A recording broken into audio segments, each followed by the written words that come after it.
Vijayawada కనకదుర్గమ్మను Telangana deputy CM బట్టి విక్రమార్క దర్శించుకున్నారు. ఆయనకు ఆలయ అధికారులు స్వాగతం పలికి అమ్మవారి దర్శనం కల్పించారు. దర్శన అనంతరం వేద పండితులు ఆశీర్వచనం చేసి అమ్మవారి ప్రసాదం చిత్రపటం అందించారు. అనంతరం బట్టి మాట్లాడుతూ 2 తెలుగు రాష్ట్రాలు అభివృద్ధి సంక్షేమంలో ముందుండాలని ఆకాంక్షించారు. అమ్మవారి ఆశీస్సులు అందరికీ ఉండాలని కోరుకున్నానని చెప్పారు.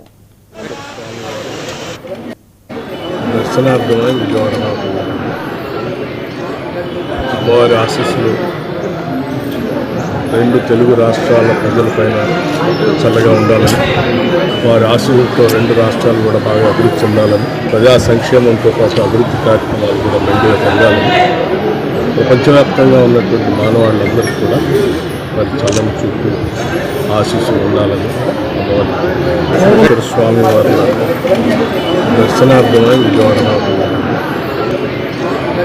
అమ్మవారి ఆశీస్సులు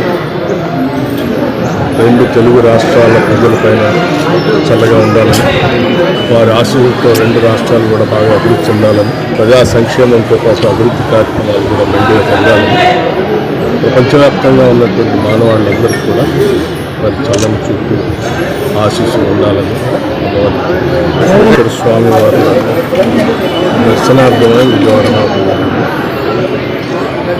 అమ్మవారి ఆశీస్సులు 2 తెలుగు రాష్ట్రాల ప్రజలపైన చల్లగా ఉండాలని, వారి ఆశీస్సులతో 2 రాష్ట్రాలు కూడా బాగా అభివృద్ధి చెందాలని, ప్రజా సంక్షేమంతో